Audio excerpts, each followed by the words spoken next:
Halo, selamat pagi anak-anak semuanya. Apa kabar hari ini? Ibu harap kalian semua dalam keadaan sehat dan luar biasa. Anak-anak sekalian, sebelum kita memulai pembelajaran kita pada pagi hari ini, mari kita awali dengan berdoa. Dalam nama Bapa dan Putra dan Roh Kudus. Amin. Allah Bapa yang Maha Bijaksana, Engkau menghendaki agar kami menaklukkan bumi dan mengolahnya lewat aneka kerja. Dengan demikian, Engkau membimbing kami memenuhi kebutuhan hidup kami. Kami bersyukur karena melalui kerja yang bermacam-macam, Kau ikut sertakan kami dalam karya-Mu. Engkau sendiri terus bekerja sampai sekarang. Bahkan Engkau turut bekerja dalam aneka pekerjaan yang digeluti umat-Mu. Bapa, kami bersyukur atas aneka bidang kerja dalam masyarakat kami yang mencerminkan keragaman karya-Mu sendiri. Teristimewa kami mengucap syukur atas pekerjaan kami saat ini sebagai seorang pelajar dan guru. Bantulah kami melaksanakannya dengan segenap hati dan penuh tanggung jawab. Demi Kristus Tuhan dan pengantara kami. Amin. Dalam nama Bapa dan Putra dan Roh Kudus. Amin. Anak-anak sekalian, pada hari ini kita akan belajar tentang panggilan hidup. Dengan materi yang akan kita dalami pada hari ini adalah panggilan karya atau profesi. Adapun tujuan dari pembelajaran ini adalah agar peserta didik mampu memahami makna panggilan hidup karya atau profesi. Manusia adalah makhluk pekerja. Tanpa bekerja, manusia kehilangan jati dirinya sebagai manusia. Maka apapun pekerjaan manusia asalkan halal, orang akan merasa dirinya bernilai di hadapan sesamanya. Sebaliknya, orang-orang yang berada di usia produktif namun tidak bekerja akan merasa rendah diri di dalam pergaulan masyarakat. Dalam ajaran agama Katolik, manusia diciptakan oleh Allah dan diberi mandat untuk mengelola bumi. Dengan ini, hendaknya manusia menyadari ketika ia melakukan pekerjaan, ia berpartisipasi dalam pekerjaan Tuhan. Itu berarti bahwa manusia mengambil bagian dalam karya keselamatan Allah. Dokter, perawat, polisi, tentara, guru, pilot, pramugari, petani, nelayan, arsitek, koki, wartawan, hakim, fotografer, pemadam kebakaran, montir. Anak-anak sekalian, setelah menonton video tadi, ada beberapa pertanyaan yang akan menjadi bahan refleksi bagi kita. Yang pertama, jenis kerja apa yang tampak dalam gambar atau video tersebut? Yang kedua, apa yang dimaksud dengan kerja? Yang ketiga, apa tujuan manusia bekerja?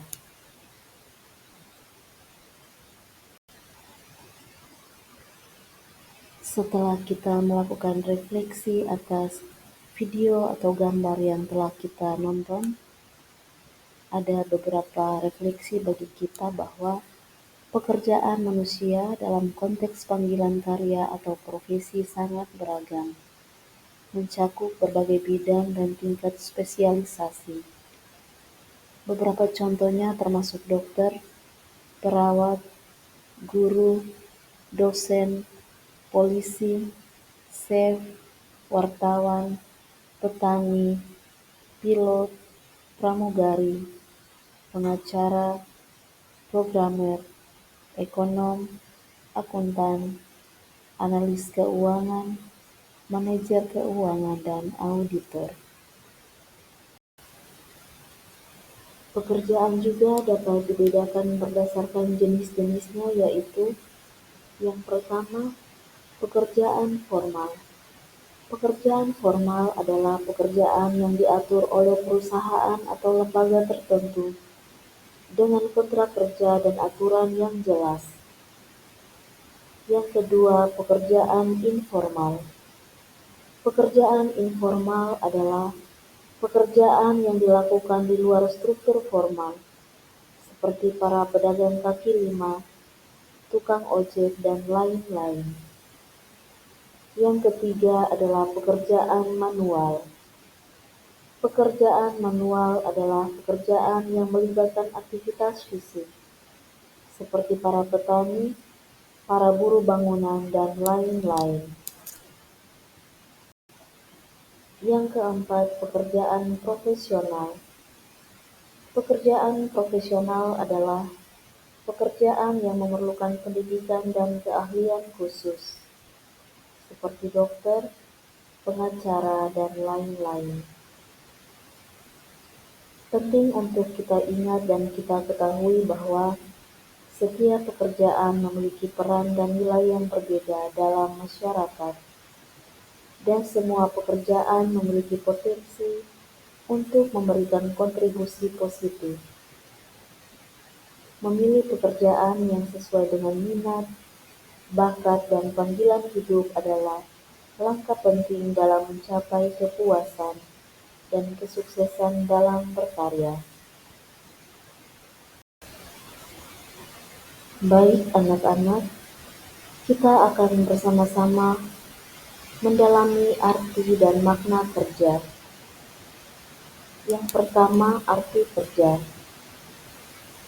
Kerja adalah setiap kegiatan manusia yang diarahkan untuk kemajuan manusia, baik kemajuan rohani maupun jasmani, dan mempertahankannya. Karena itu, pekerjaan memerlukan pemikiran dan merupakan kegiatan insani. Kerja juga memerlukan pemikiran. Kerja dengan sadar harus diarahkan kepada suatu tujuan tertentu. Pekerjaan merupakan keistimewaan makhluk yang berakal budi, sebab hanya manusialah yang dengan sadar dan bebas dapat mengarahkan kegiatannya kepada suatu tujuan tertentu.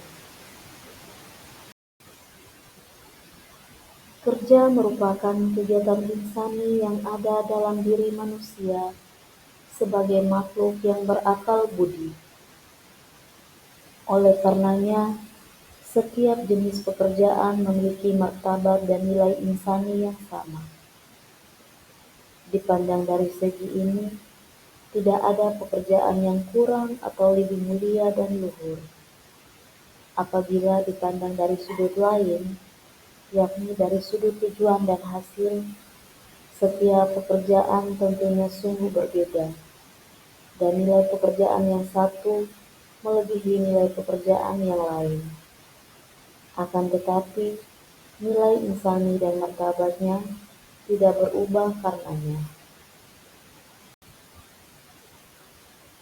Setelah kita mendalami arti dari kerja, sekarang ini mari kita memahami lebih mendalam tentang makna dari kerja.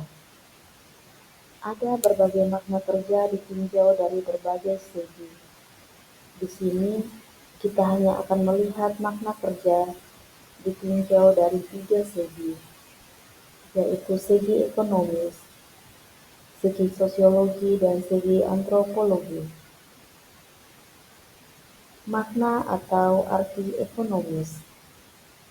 Dari sisi ekonomi, bekerja dipandang sebagai pengerahan tenaga untuk menghasilkan sesuatu yang diperlukan atau diinginkan oleh seseorang atau masyarakat. Dalam hal ini dibedakan menjadi pekerjaan produktif, misalnya pertanian, pertukangan, dan sebagainya. Pekerjaan distributif misalnya perdagangan, dan juga jasa misalnya seperti guru, dokter, dan juga sebagainya. Kerja merupakan unsur pokok produksi yang ketiga, di samping tanah dan modal. Jadi, makna ekonomis dari kerja ialah memenuhi dan menyelenggarakan kebutuhan-kebutuhan hidup yang primer. Yang berikutnya adalah makna sosiologis. Kerja selain sebagai usaha untuk memenuhi kebutuhan sendiri, sekaligus juga mengarah kepada pemenuhan kebutuhan masyarakat. Makna antropologis, kerja memungkinkan manusia untuk membina dan membentuk diri dan pribadinya. Dengan kerja, manusia menjadi lebih manusia dan lebih bisa menjadi teman bagi sesamanya dengan menggunakan akal budi, kehendak, tenaga, daya kreatif, serta rasa tanggung jawab terhadap kesejahteraan umum. Tujuan mengapa manusia harus bekerja. Yang pertama, manusia bekerja untuk mencari nafkah. Kebanyakan orang bekerja untuk mencari nafkah, mengembangkan kehidupan jasmaninya dan mempertahankannya. Artinya, orang bekerja untuk memenuhi kebutuhan hidup, untuk memperoleh kedudukan serta kejayaan ekonomis yang menjamin kehidupan jasmaninya untuk masa depan. Nilai yang mau dicapai di sini adalah nilai yang bersifat jasmani. Tujuan kerja yang kedua adalah memajukan teknik dan kebudayaan. Dengan bekerja, orang dapat memajukan salah satu cabang teknologi atau kebudayaan dari yang paling sederhana sampai kepada yang paling tinggi. Tujuan yang ketiga adalah menyempurnakan dirinya sendiri. Dengan bekerja, manusia lebih menyempurnakan dirinya sendiri. Ia menemukan harga dirinya, atau lebih tepat, ia mengembangkan kepribadiannya. Dengan kerja, manusia lebih memanusiakan dirinya.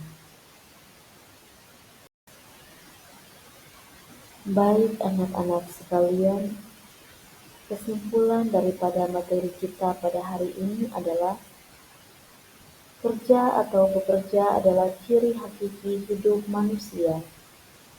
Dengan bekerja, hidup manusia memperoleh arti. Dengan bekerja, seseorang merasa dirinya berharga di tengah keluarga dan masyarakat. Demi hormat terhadap martabat manusia, tidak seorang pun boleh dihalangi bekerja. Demi harga diri, setiap orang harus bekerja menanggung hidupnya sendiri dengan nafkah yang ia peroleh dan mendukung hidup bersama. Baik anak-anak sekalian, sebelum kita mengakhiri pertemuan kita pada pagi hari ini, mari kita akhiri dengan doa penutup. Dalam nama Bapa dan Putra dan Roh Kudus. Amin. Allah Bapa yang penuh kasih, kami bersyukur atas anugerah kemampuan atau talenta yang Engkau anugerahkan kepada kami. Semoga dengan talenta itu, kami dapat berkarya dalam hidup kami, untuk kemajuan hidup kami, serta kemajuan hidup masyarakat, dan juga serta untuk memuliakan Engkau sepanjang segala masa. Amin. Dalam nama Bapa dan Putra dan Roh Kudus. Amin.